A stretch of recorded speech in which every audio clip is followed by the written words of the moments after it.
we're looking at regeneration, we're moving outside of this idea of trade-offs and cost benefit. And we're moving outside of this idea of problem and solution. And we're understanding living systems. When a caterpillar is born, it already contains the essence of a butterfly. Invariably, it will become that butterfly unless it gets stomped on or eaten. It doesn't have a choice. It becomes a butterfly. It doesn't think to itself, well, I want to be a swan, and then magically become a swan. No, it has the essence already.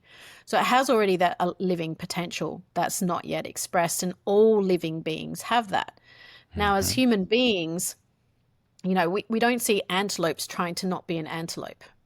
As human beings, we have a much bigger cerebral cortex and the amygdala, which means that we have the capacity for rational, logical thought and more of a sense of an I amness than possibly other mammals that live in the world and other animals. And so because of that, often our own unique essence becomes hidden from our view. We don't know what it is.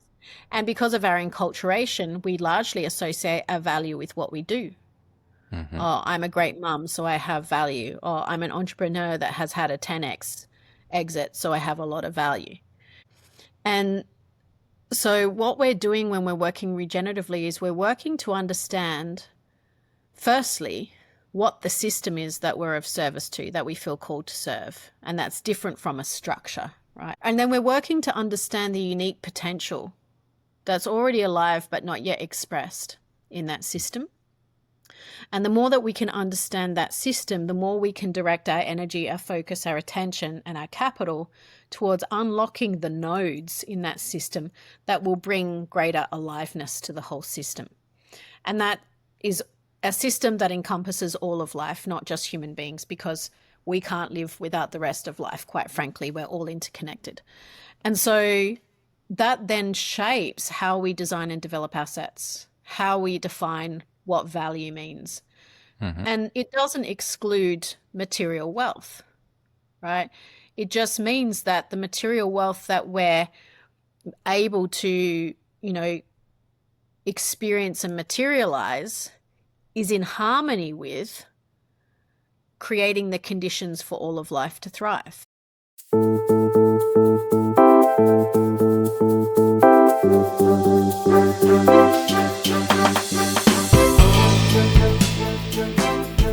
Welcome to Talking Billions. We talk about big ideas, big inspirations, big topics. We take on the hardest topic of all, money. How to make it, save it, keep it. But our conversations lead us to an even bigger question, what it means to live a rich life beyond money. My guests share their practices, principles, and evergreen wisdom. I'm your host, Bogumil Baranowski, author, TEDx speaker, and investment advisor to wealth creators with patient capital and an infinite investment horizon. I work with families and individuals who aspire to grow wealth over a lifetime and generations through disciplined, thoughtful investments in durable quality businesses while giving money meaning. Join me on this quest to unearth and share the wisdom of the ages. Let me share with you the podcast program disclosure statement. Blue Infinitas Capital LLC is a registered investment advisor, and the opinions expressed by the firm's employees and podcast guests on this show are their own and do not reflect the opinions of Blue Infinitas Capital. All the statements and opinions expressed are based upon information considered reliable, although it should not be relied upon as such. Any statements or opinions are subject to change without notice. The information presented is for educational purposes only and does not intend to make an offer or solicitation for the sale or purchase of any specific securities, investments, or investment strategies. Investments involve risk and, unless otherwise stated, are not guaranteed. The information expressed does not take into account your specific situation or objectives and is not intended as recommendations appropriate for any individual. Listeners are encouraged to seek advice from a qualified tax, legal, or investment advisor to determine whether any information presented may be suitable for their specific situation. Past performance is not indicative of future performance. None of what you're about to hear is investment advice. My guest today is Peta Milan, founder and principal of the Dubai-based Henmel Group family office, a pioneer in regenerative investing, award-winning filmmaker, published author, and international speaker advancing a new paradigm beyond sustainability. Peta, how are you? So nice to see you. I'm well, thank you. Thanks for having me. Well, I have to thank Tom Morgan from The Leading Edge who connected us. Tom is a wonderful human being and a friend. And whenever Tom says you have to talk to someone, I always say yes. And I'm grateful he made this possible. You and I spoke a few weeks ago, and I was really looking forward to chatting more. I have so many questions, and the topics you are fascinated with are very open-ended. There's so much to talk about. So let's jump right in. I do want to ask you about the early days. I like to ask my guests, if they indulge me, about childhood upbringing and how you think that time shaped you. Well, I grew up in a lower middle class socioeconomic family, and it definitely wasn't an easy childhood. I had a quite abusive relationship with my mother and a very absent father. But I found that, from a young age, I had this capacity to kind of see the truth beyond the lies. There was a lot of volatility in our home and a lot of attempt by my parents to cover up a lot of the dysfunctions and things like that. And I would always see what's really going on and call it out, and that inevitably got me into a lot of trouble.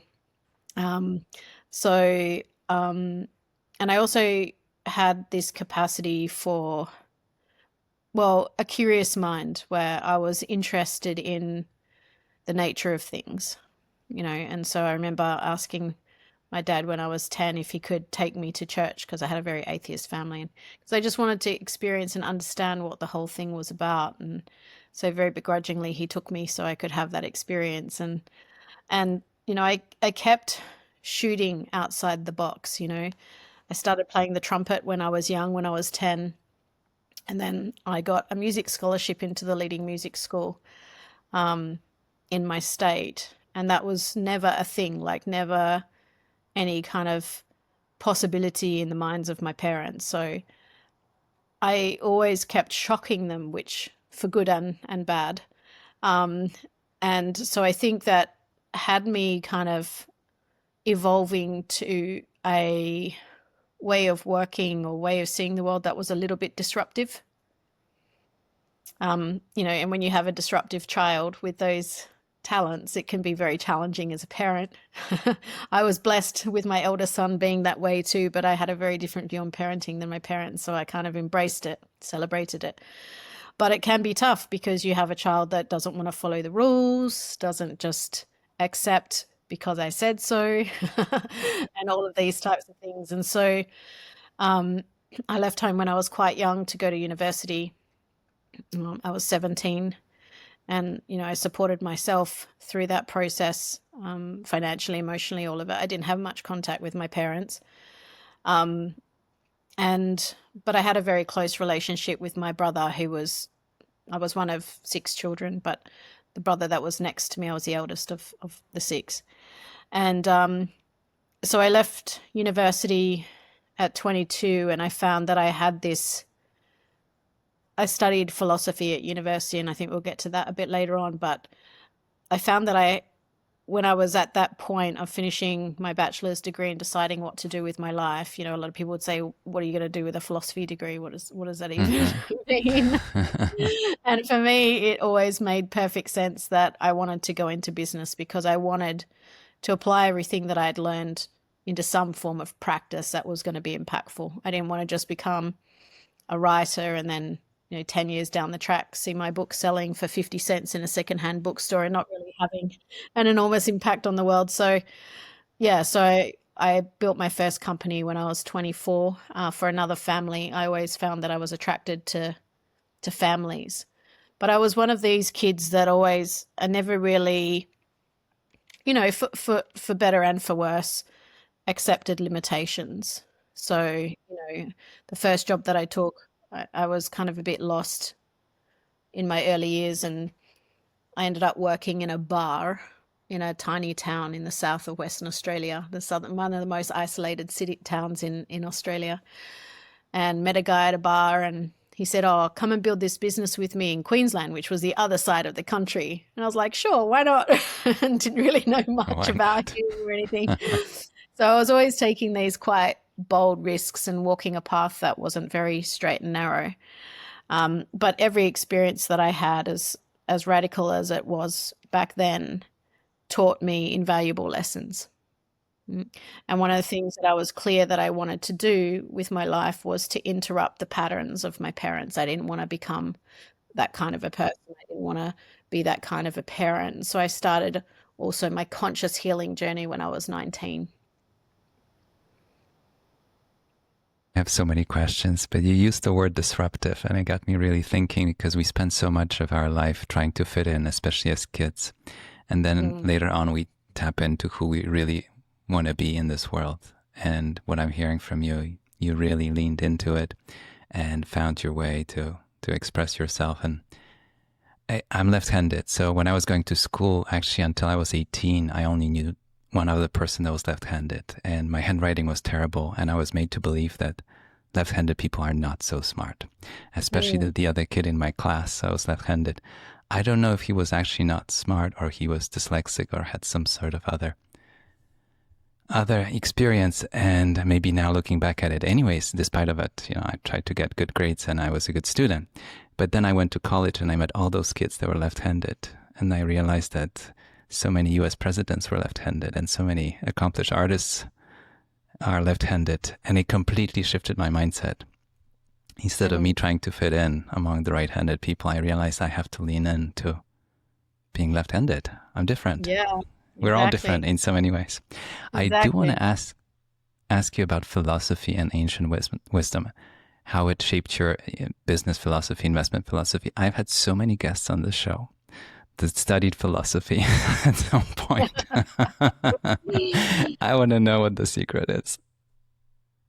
Yeah, well, I was fortunate to be in a program where we looked at a number of different philosophies. It wasn't just one focus. I studied Theravadic Buddhism, I studied Hinduism, I studied in my later years Kabbalah and a range of different things, including ancient Celtic wisdoms, and have had the good fortune to be guided and mentored by a number of Indigenous elders around the world, which kind of came later. But I was seeing these deeper interconnections that seemed to source all of these wisdoms.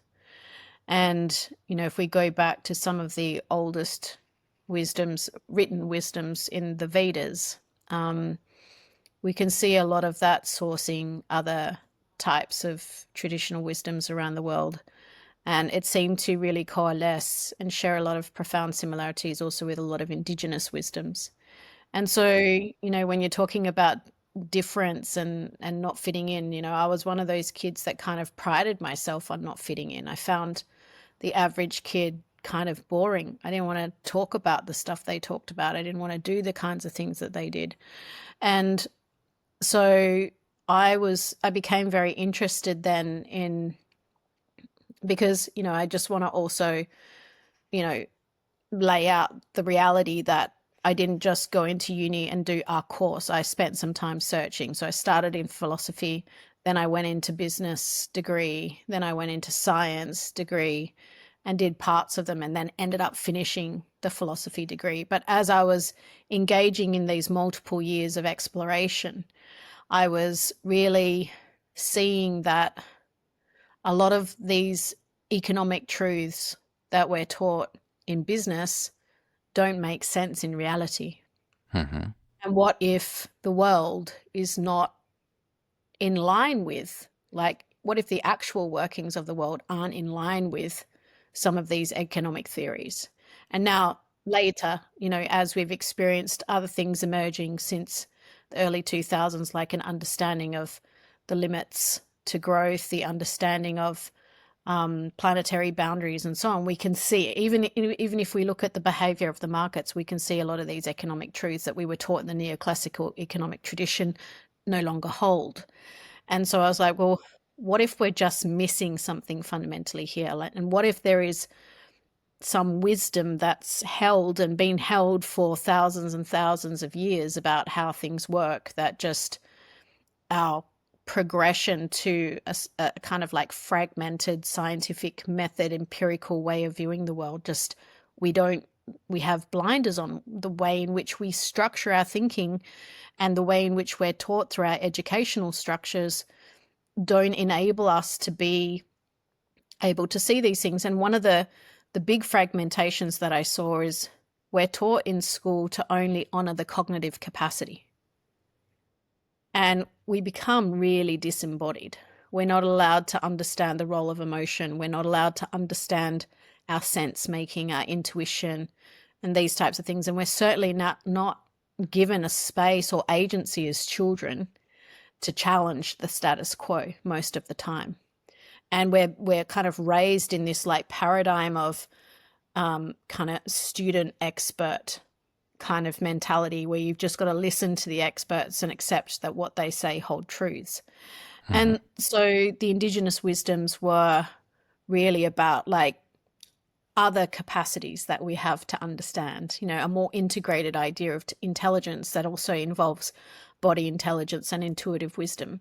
And so I was like, well, how do we tap into those things to really understand intelligence, but not just human intelligence, but the intelligence of life? And then how can that shift in paradigms start to affect how we invest and how we do business? As I'm listening to you, I was thinking about something that's been on my mind lately, how I'm fascinated with language and words. And English is not my first language. I think somebody said, it feels like my mother tongue, but it's not my mother's tongue. I don't remember not being able to speak it. But anyway, I'm fascinated with how we express ourselves in any language. And we only have, I think, 50,000 years of history with an organized language. But we communicated before. And I manage money for families. We overlap in many ways in our interests here. I realized that I'm part of the many conversations, and I realized we earn people's trust. We lie to each other in life, but you can really lie with words. It's so much harder to lie with actions, and we pick up on the body language, right? You go buy a used car and the salesman tells you this is the best car in the lot, but his entire body language tells you you're about to be cheated somehow, right? You have no trust. But the words can be beautiful and incredible. These days we're using a lot of, I don't watch the media much, but I can hear a little bit of it, that we exaggerate things a lot these days somehow. The words can be used in many different ways, and everything else that you describe, that's how I feel it, is something that we communicate without words, and we have a lot more experience with it as a species than with the words that we manipulated and used in many different ways. It's an incredible tool, the languages, but it can be used in different ways. I want to ask you about your journey, and I know it's a long story, but in a nutshell: management consulting, filmmaking, now family office, interest and passion in about a different kind of investing. Can you talk about that journey? How did it all happen, and how it brought you to where you are? Yeah. Well, unlike a lot of investors, I found that I guess my talent was for identifying niche market premium price opportunities, so I could go into almost any industry and work with the family's asset and be able to, you know, identify untapped market potential and grow that business pretty quickly. And so I had the benefit then of working across many, many different industries. Like you said, management consulting, but I was also in commodities. I was also in tourism and hospitality.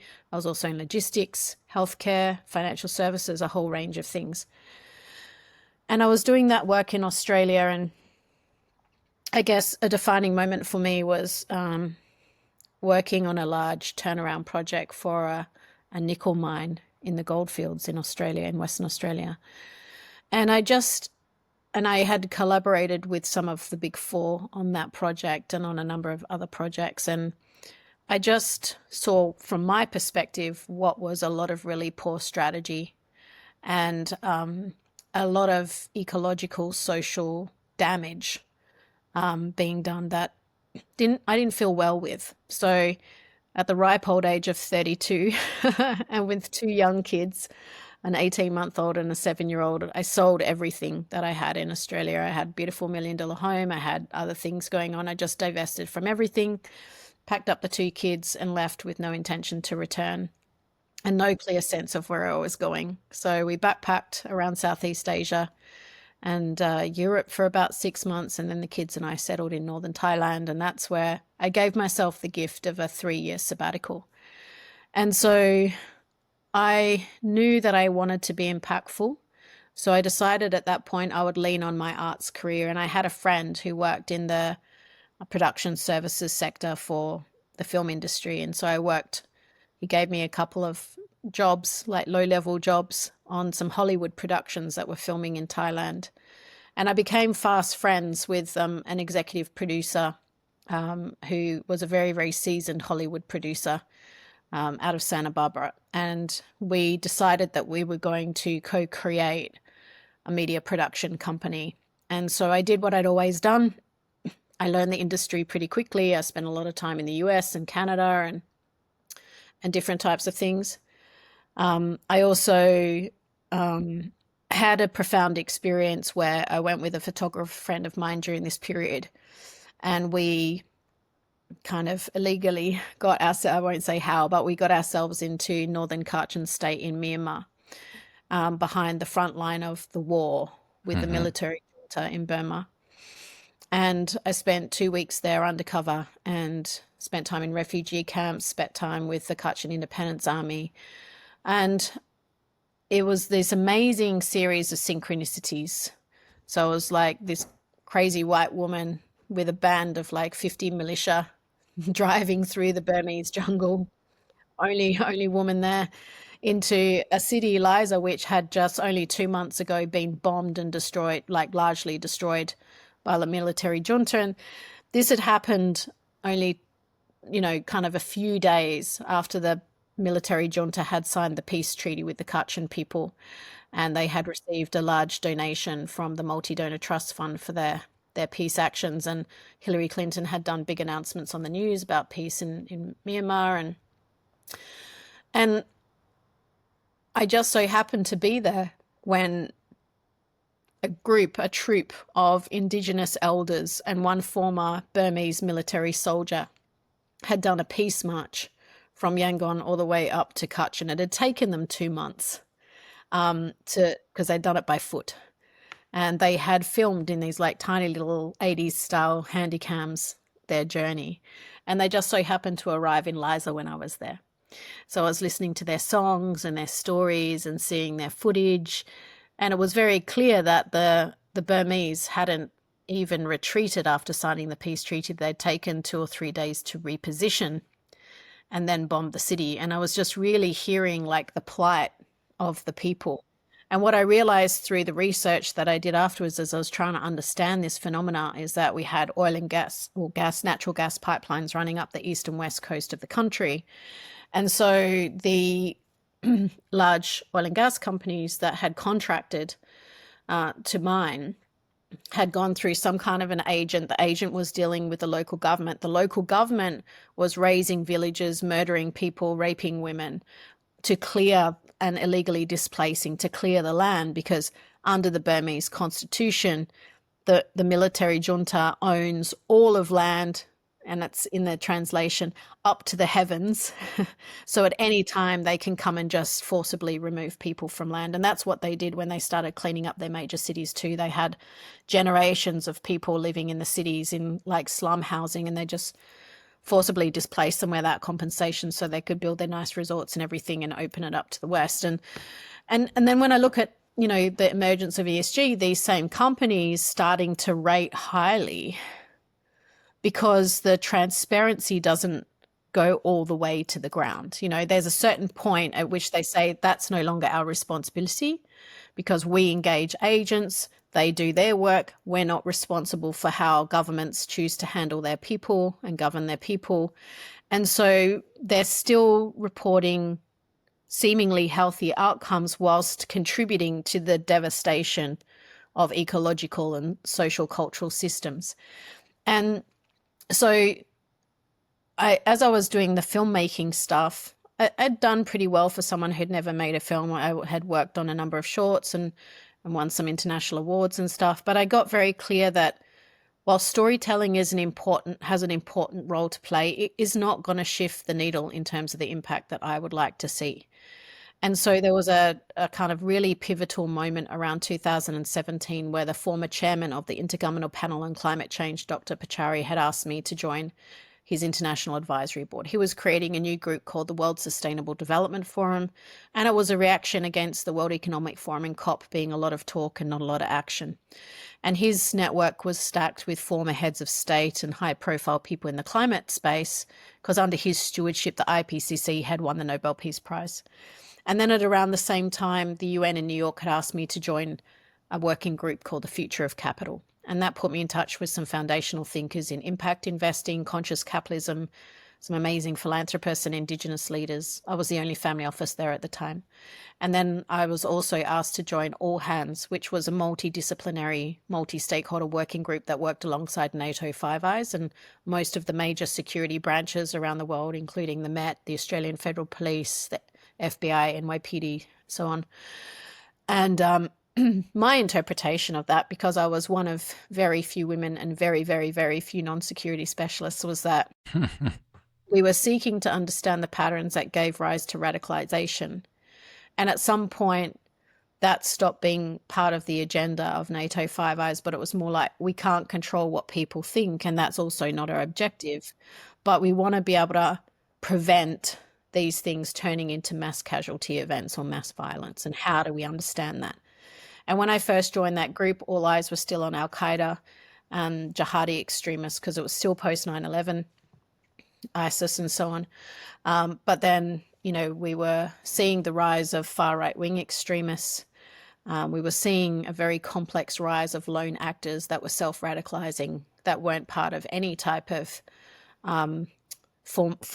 formalized network. So they were harder to track. And then, so I was at this really interesting intersection of capital and finance, security and climate. And I was really starting to see these patterns. And some of those patterns that I was seeing was, we had enormous amounts of money. When people talk about, oh, this is how much capital we need for food security, we already have those funds.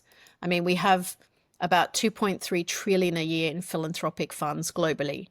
We have about 1.5 trillion a year in economic development spent by nation states, 1.16 trillion a year in impact investing funds, 9 trillion in family office funds, and about 250 billion in donor advised funds. And we were seeing zero impact on our systemic climate and social data.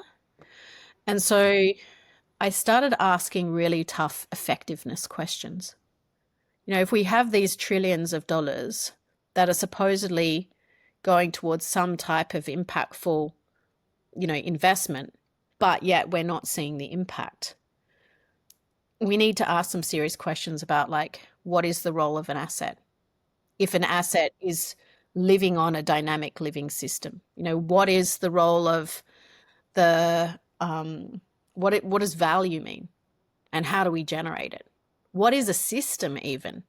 We saw Jay Forrester developing this idea out of MIT back in the 60s of systems dynamics, but still that was coming from a very engineering mechanistic idea of systems. It wasn't at all connected to an understanding of living systems, which is what we are. My body is a complex living system. I'm nested in a larger complex living system called a family, which is then in turn in a community, in a region, in a bioregion, and so on. And we're all living in deep interdependence. Yet our economic truths teach us that the role of an asset is to extract as much value as we can for shareholders, and that's it. And it's a very mechanistic idea because it assumes something like infinite growth. But that doesn't match the reality, because we're actually living in a complex living system that requires diversity and balance in order to continue to thrive. And I can't think of a single supply chain in any of our sectors that is not dependent on our ecological systems, right? So that then had me going very deep into those questions. And that was when my brother, who's a doctor in molecular biology, introduced me to regeneration.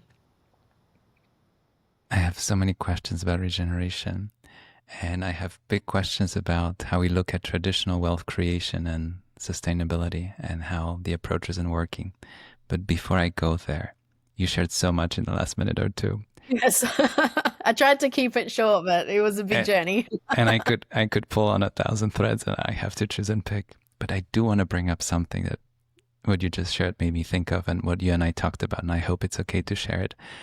It was a very subtle story that you shared with me, but somehow it stayed with me, and I think it's much more powerful than I thought at first. You left Australia, you went to Thailand, and remind me if I'm wrong, but I think it's your mom that told you that if you get a tattoo, you can't work for somebody again. I want to bring it up because in my line of work, I meet a lot of people that created wealth in their lifetime or inherited wealth, and they choose not to ever work for somebody else again, or they're independent in many different ways. But this is such a physical moment where you decided to actually get a tattoo just to make a statement. It was my silent rebellion. Can I bring this up? I thought it was such a powerful story. Yeah, so obviously my mum, being raised in the 50s and 60s, came from that like mindset in Australia of tattoos being associated with criminals and different types of things. And obviously we've seen a total transition and evolution in tattoos in the world. But she'd said to me growing up, if you ever get a tattoo, you'll never get a job. And so when I got to Thailand, and there's this beautiful culture of Sakyant, which is the sacred tattooing, like with the bamboo, I was like, man, I never want to have a job again, so I'm going to get a tattoo. And it was more, I guess, symbolic than the tattoo itself. It was like a real energetic demarcation for me of like, I'm never going back into anything that feels mainstream for me, because that is not contributing to aliveness on the planet. And so, yeah, I got my tattoo. We are not endorsing or condemning. If you guys want to get one, whatever, your personal choice. But just as a symbol, it really spoke to me, because I meet people that make up their mind at some point that they will never ever work for somebody again. And I'm not saying being an employee is bad. I think I learned a lot as an employee in many different places, wonderful places. And I'm an entrepreneur and self-employed right now, and I absolutely love it. And if it takes getting a tattoo, I'll get one just to make a point. But I love the story, how it was such a clear line in your life. You know, you worked for somebody. It's a line in the sand. Yeah. Yes, very powerful. Wealth creation. And I do want to really lean into this and zoom in, because I think you would agree that the methods that we use to account for wealth creation, the accounting methods in general, don't capture the entire impact of what we do on this planet, economically speaking, but on many levels. We're looking at the balance sheet, the income statement, and we think, look, there's $1 million or $1 billion profit, but we don't capture the entire impact that this activity can have on polluting the rivers, depleting some resources, moving people around, or cutting down trees, and on and on and on. It goes on. Can you talk about wealth creation and sustainability, the approach we have now and the approach we could have in the future?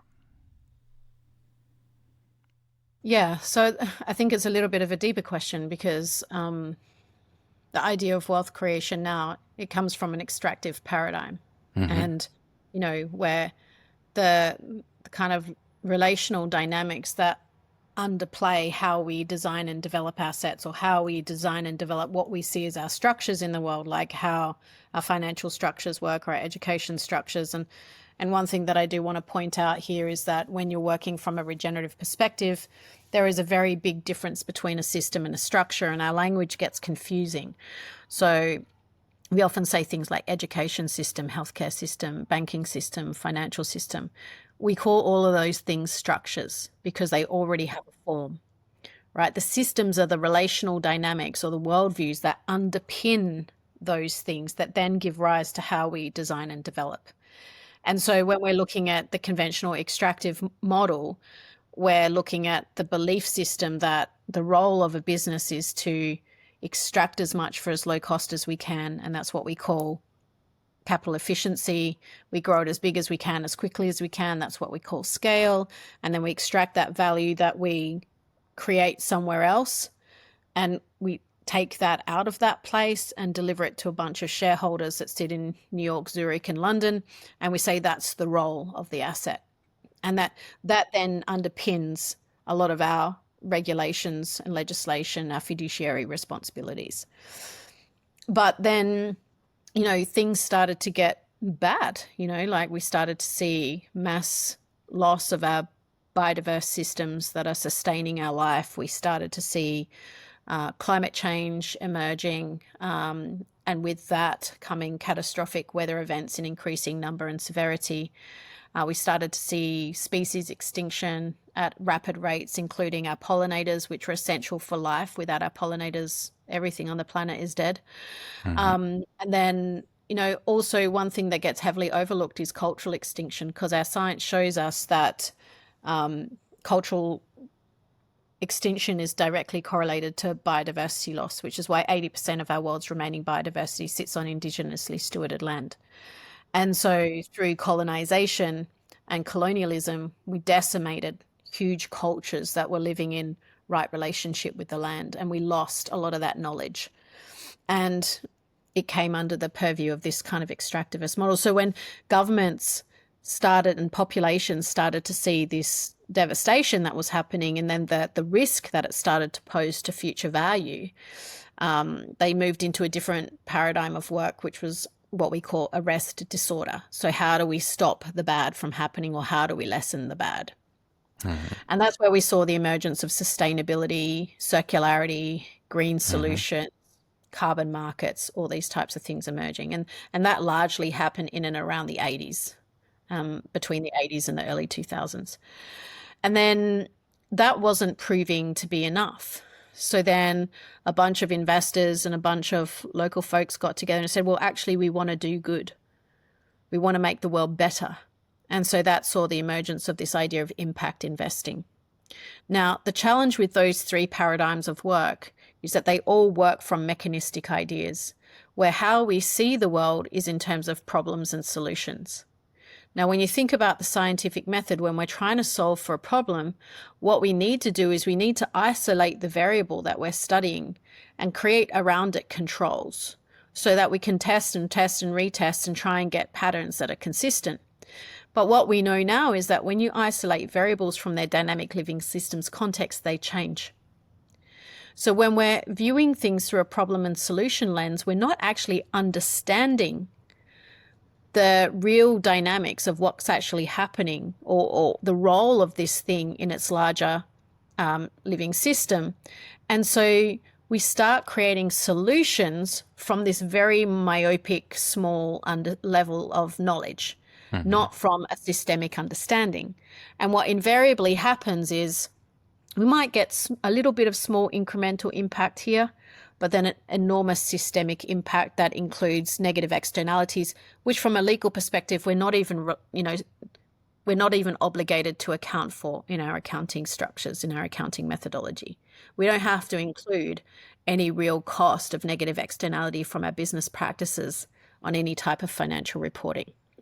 And that changed when we started to move into ESG, but ESG is still very localized. It's still looking at the impact on the organization. It's not directed to looking at understanding impact in terms of a living system. And so when we look at ESG funds, the failure rate of ESG funds to deliver any environmental benefit is about 95%. And so I was looking at these new things that were emerging into the market, like the carbon markets, the green bonds, impact investing in the conventional sense, ESG funds and these types of things. And when we were looking at the aggregate failure rate, just in terms of financial returns, when we combined that with conventional approaches to investing, where we included, mergers and acquisitions, we included private equity, VC, we included mutual funds, we included large scale investments into corporate change and digitization projects, we found that the aggregate failure rate globally was about 70% in terms of expected financial returns. And we looked at the systemic data, and we were measuring across ecological, economic, social, and cultural measures as an integrated whole. There was zero. And we can see that because in the IPCC reports that were released, the last one was released in, I think, 2023, over that 10-year period, we didn't see any improvement other than some marginal reparation of some ozone layer. And that was despite a doubling in that same time period of investment into green energy solutions. And I had a lot of folks saying to me, well, we're seeing all this new surgence of like green energy. Why are things getting worse? And they were getting significantly worse. In fact, we saw a 12% increase in greenhouse gas emissions and 1.06 degree increase in warming globally. And I'm like, well, in order to meet our 2050 targets for net zero, we have to have a 6-fold increase in critical and rare earth mining activity. Most of those mines live under the remaining biodiversity. The processing, the extraction and the processing of those minerals for the product that's needed for our solar, our wind farms, our hydro, all these types of things, are equally as destructive and polluting as oil and gas. And none of our really big funds are even divesting from oil and gas. Saudi Aramco had their biggest earnings ever reported in 2023.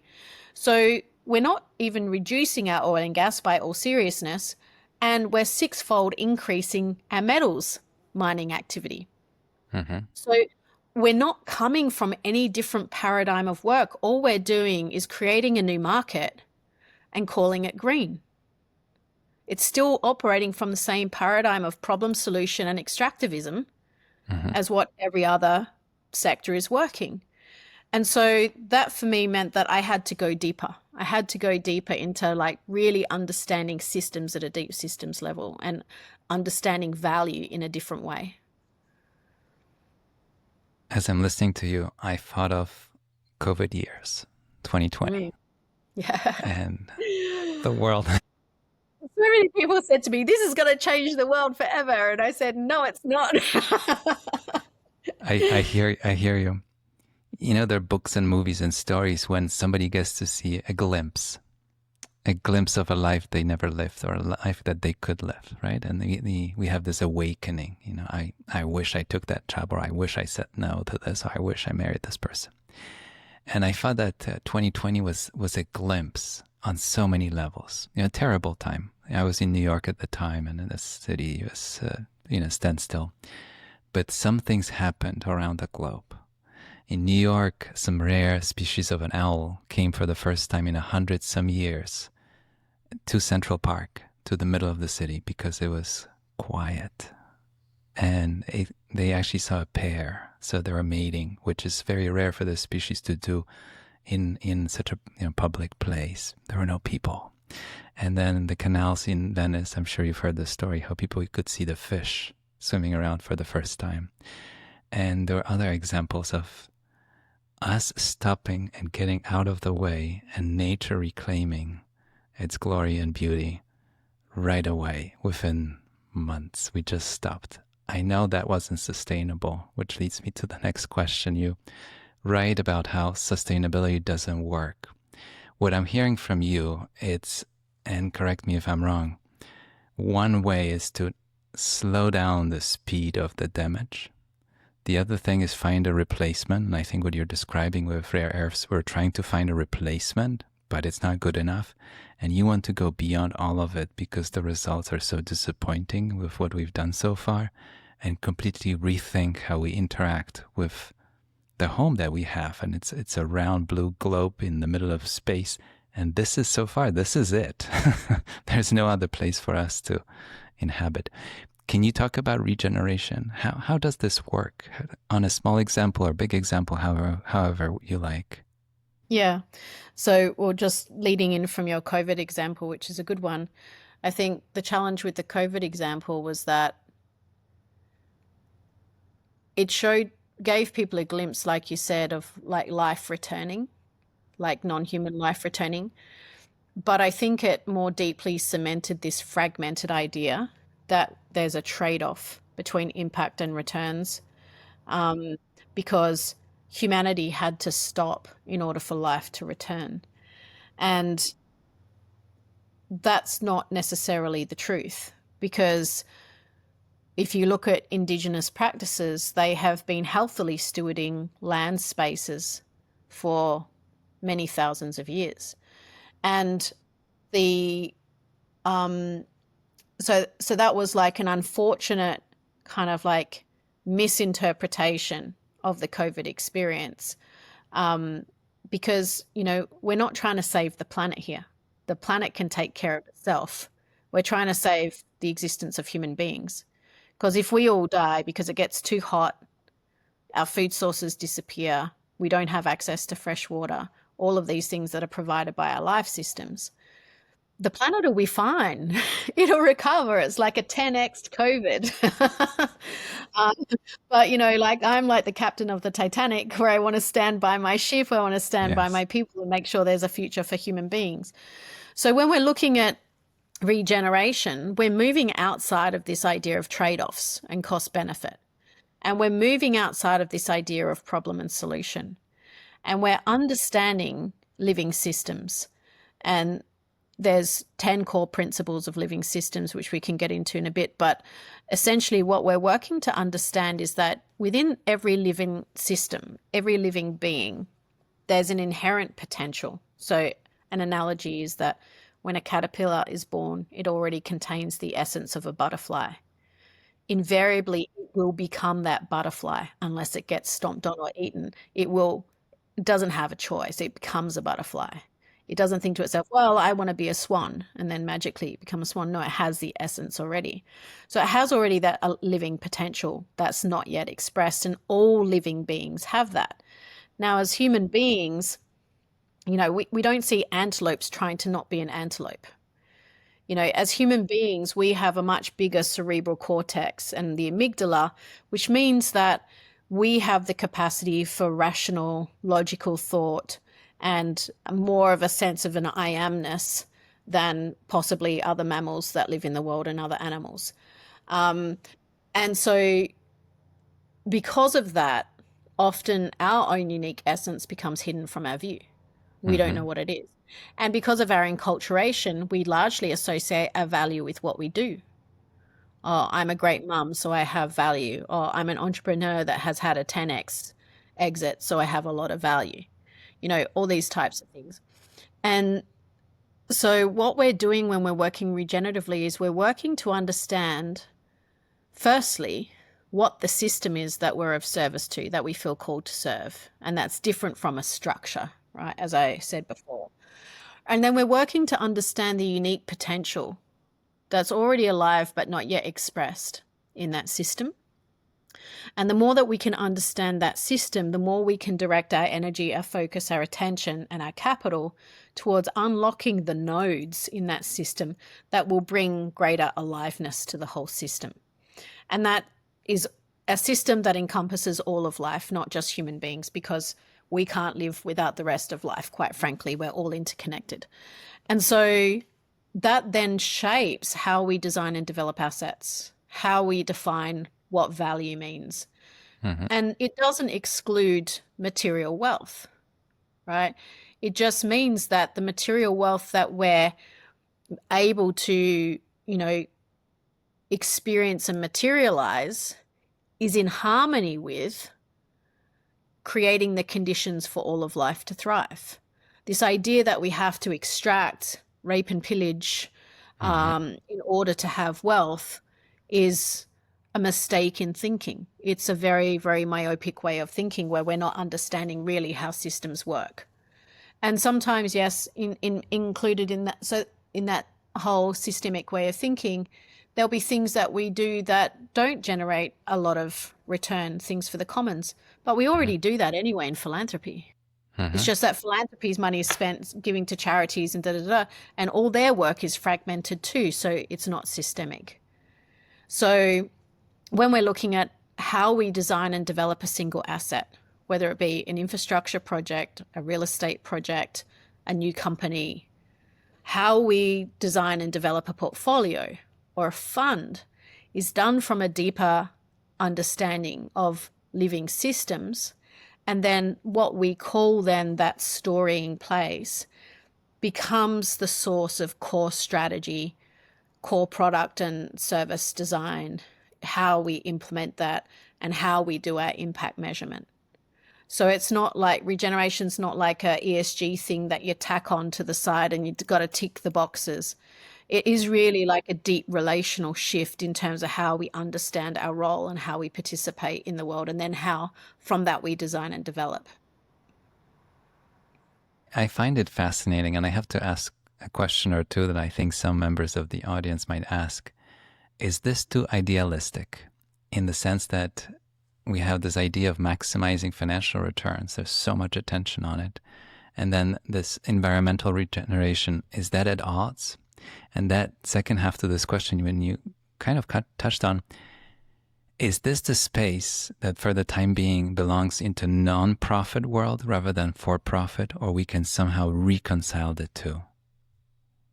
Well, okay, I think there's a few mistakes in the question. So Tell me. It's not environmental regeneration. Regeneration doesn't live in an area called environment. That's restoration, right? Regeneration is a shift in relational understanding to understanding the world in terms of complex living systems. And the financial world is scared of that because they've confused this idea of complicated with complexity. Complicated is when something is unclear or fuzzy or somehow lacks clarity. Whereas complexity is the natural order of living systems. And we haven't developed the capability to work powerfully with complexity. And we're seeing that with the emergence of greater macro instability and macro risk, right? Typically, family offices and investors would only focus on micro risk. And so all our risk models are looking at micro risk. And then the macro risk would be palmed off to governments to be managed and controlled through fiscal policy or other types of social policy or whatever, and diplomacy. But those, we're seeing the greatest period of sustained volatility since the 1960s. And the volatility is not going anywhere. In fact, it's getting more intense. If you look at the commodities markets, if you look at currencies, if you look at almost every market that we have, like the increase in catastrophic weather events, the increases in climate litigation, all these types of things, the increase in political instability and insecurity, and the rise of polarization, we're seeing like significant growth in instability and complexity. So families and other investors are starting to ask, okay, well, if we can't rely on governments to sort it out, how do we get better at understanding macro risk and complexity? So that's the first thing. And the second thing is we have a 30-year history already of this regenerative methodology being applied across asset classes. We've seen it in infrastructure examples. We've seen it in real estate. We've seen some in direct investments and a tiny little sprinkle of commodities, not too much there. But we've already seen that by working systemically, you're creating value multiples that you wouldn't otherwise see. And so in one infrastructure project that happened in British Columbia, it was a wastewater treatment build that Bill Reid worked on. They saw a significant increased time to market, saving billions of dollars. They saw a reconciling of an intergenerational conflict with the Musqueam people, the Indigenous people there, and the local government within a 12-month period, saving the government millions of dollars. They saw new innovations and technologies arising in how to use the wastewater runoff to then help restore and recover degraded ecological systems.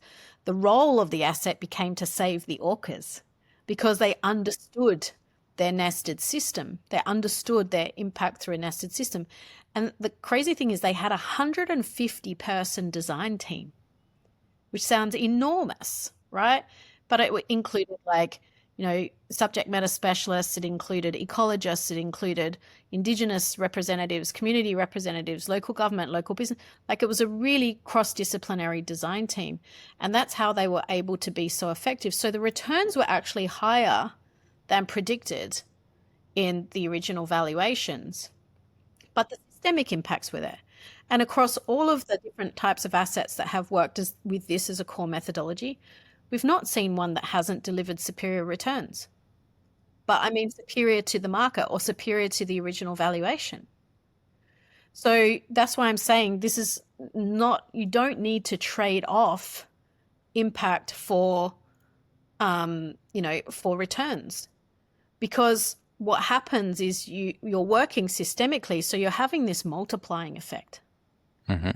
Operating costs in some infrastructure and real estate projects we've seen decrease by up to 80%. So this is a core strategy. This is a way to run a family office thesis or a core strategy in terms of your design and development. And really, I feel like the guard needs to be taken up by investors and governance leaders, which is who we're primarily working with in partnership with, because, you might have a guy, a founder or an entrepreneur wanting to do a regenerative business, but then when he needs capital, if the investors don't understand what that is, it's going to feel too dissimilar to them and they're not going to invest. So we really need the leaders that shape the policy and the capital flow to be the ones building new capabilities, which is how our family office is supporting them to do that. At the end of this journey, let's imagine the best outcome possible. Do you see all businesses, all economic activity working according to those principles?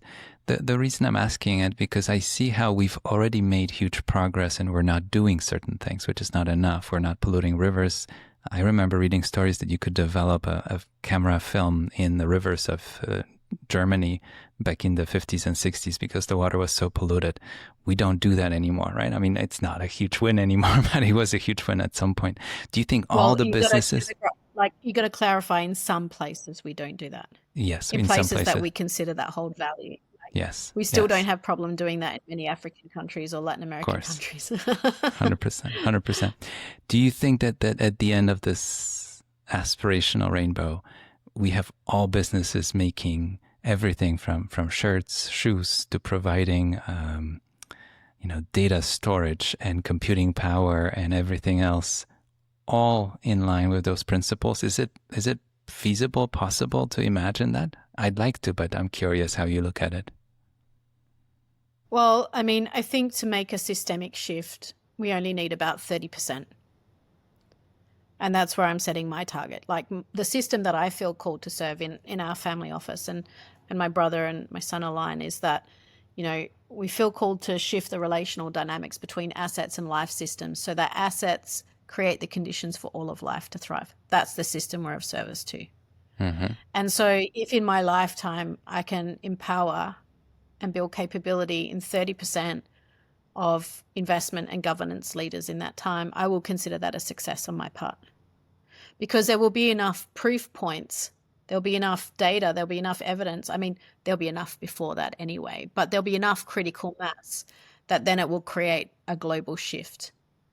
And quite frankly, all of life systems live and require to thrive diversity. And I know this might sound a bit controversial, but we need like the cranky old guy across the road that yells and swears at us when we walk down the street. We need like this utopic idea that we're all going to somehow evolve to the same plane, the same level of consciousness. I don't think that life is ever going to support that because we're ending up homogenizing again. And that's the problem with idealism, is it homogenize everything into like a single utopic idea. And that goes against the very principles of living systems where we need diversity. We need the bad actors because that's how we learn. We need, the guys who are taking the risks, the big, bold risks and paving the way because that's how we market shape. We need the fast followers who lag behind because that's how we create stability. And so we need a whole range of different actors. So I don't live by a utopic ideal in that way. I'm of the view, look, if I can work really hard and be generous and support and empower 30% to get there, then I think that that's enough to create a shift at a critical mass that will help really resolve some of our larger intractable challenges. I like that, and I think it's good to be optimistic, but also realistic. But I think showing an example that something works, even the projects that you mentioned and other businesses seeing that it can work, I think it's eye-opening. Yeah. Talking to you today and talking to you a few weeks ago, realizing how much effort has been put in and the numbers are huge that you mentioned and the outcomes are so limited.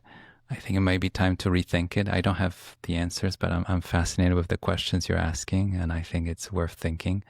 Managing money for families, I think a lot about the impact that businesses have, and I want to understand it and I want to see it. And even in the last 20 years of me managing money, I feel that some practices are no longer acceptable. I've seen it. It doesn't mean that it's enough, but I notice, and you're right, that it doesn't apply everywhere. There are still places where you can get away with more. But it's fascinating to see that we're moving in a certain direction. On that note, I know you're educating people on that topic. Can you talk about how people can learn more about it if they want to immerse themselves? Well, we created a number of pathways through our family office. I mean, when we transitioned our entire portfolio towards exclusively regenerative investing, I think we're the only family office exclusively focused in this area at the moment in the world. We realized that part of the challenge of that was there weren't enough genuinely regenerative assets on the market. And there was a lot of confusion in the market. Like a lot of people were confusing regeneration with restoration, green, circular, sustainability concepts. It became a word to chuck on a shingle as like the next evolution beyond sustainability. So every man and his dog started doing it without really knowing what it meant.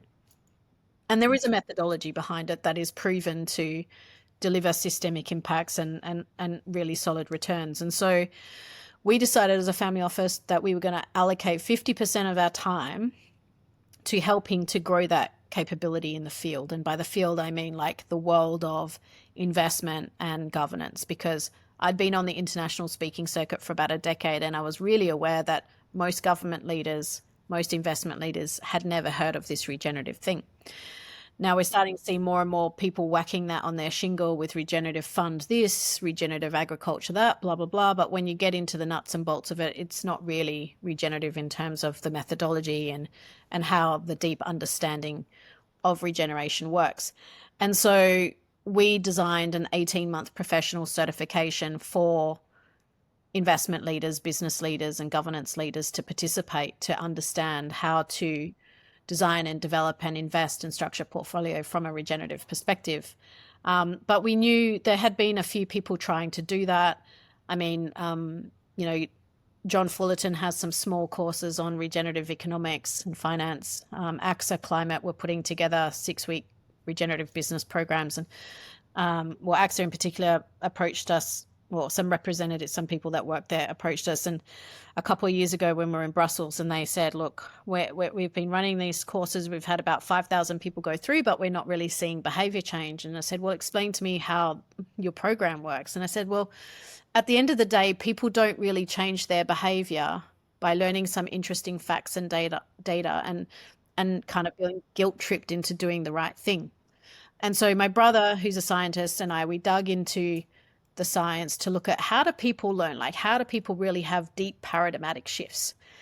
And it's always, what we found is it's always when it's somehow embodied, it's that moment where you have a big emotional experience or a big embodied experience. Our course of our life changes when we have like a big loss or a big joy or a big something that is embodied. And we knew also from our Indigenous elders that we'd work with that most of their capacity to understand systems and to understand the nodes that they need to work with in their system came through the body. And in fact, Einstein in his journals, if you read his journals, he referred to kind of like he had a lot of conversations with gurus in the East. And so there's some really cool black and white video footage, really grainy, of Einstein talking with the gurus in the East and debating the universe. And so he kind of referred to life force energy as like, he called it the ancient one in his journals. And he shared that his biggest breakthroughs in science came to him, and he describes them as muscle spasms. So they came to him almost like in an in-between awake and asleep state, but really through the body, not through a cognitive process of tirelessly working out formula. And so we decided that we needed to design a way of learning that was embodied, that was different to how we conventionally learn in the conventional structures of education. And so it's quite a unique program over that 18 months where we work with the regenerative methodology, the 10 principles of living systems, the dozens of systematics that we work through, but in a way that's embodied. And we've had some amazing results. In fact, one of our participants had autoimmune disease, and she's found that some of her test results have had a complete reversal at 12 months through the program. Other, leaders have come through and have also shared amazing experiences because we're really doing it embodied. And so we have that pathway, but we're also putting together a program of 15 different bioregions for philanthropy to invest in. That is the first transnational bioregional development program for philanthropy, so that they can put their money into systemically impactful projects and then start to play with and see those results. And so we're building a number of lighthouse projects around the world, as well as helping family offices directly through our portfolio company, Jet Group, to transition their single assets, funds and portfolios. So we're also then working with the family on projects, which also helps them build new capabilities.